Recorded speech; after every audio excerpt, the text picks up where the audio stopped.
the alleged SMSs, WhatsApp exchange between Mokotsi and Ngabinde about you.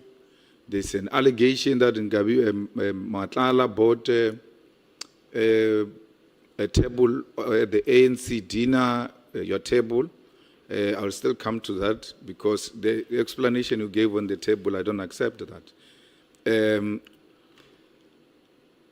All of these negative things about Matlala, who is arrested to have killed people, who has implicated minister on this or that, and you still, of all people, go and ask an affidavit from Matlala who's in maximum prison.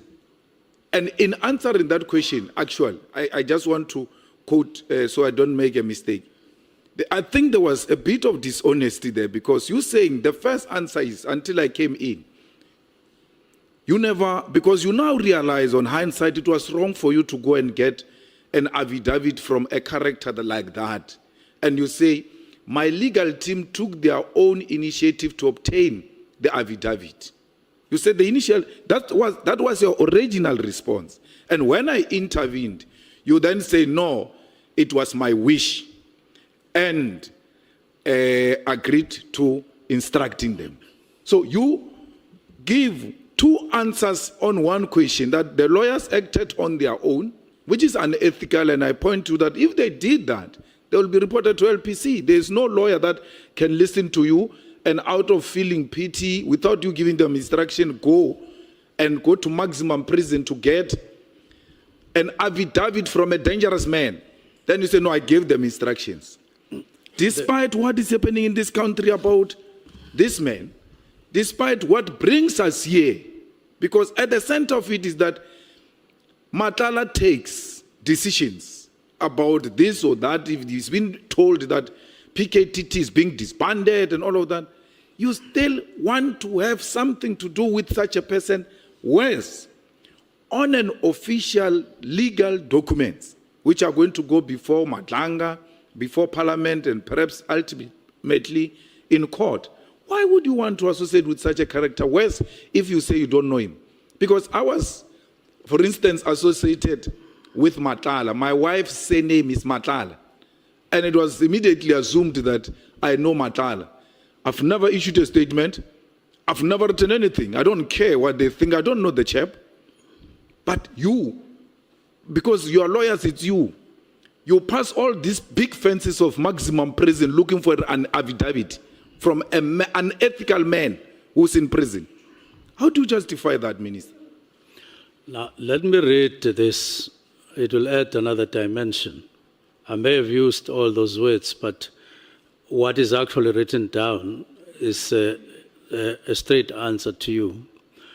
It says, Dear Mr. July, July is my lawyer.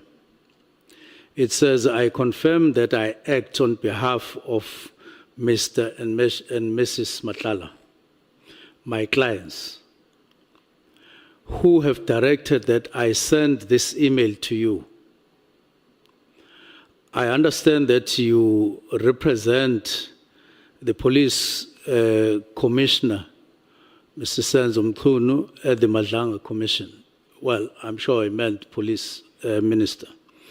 My instructions are to present to you an affidavit deposed by Ms. Matlala.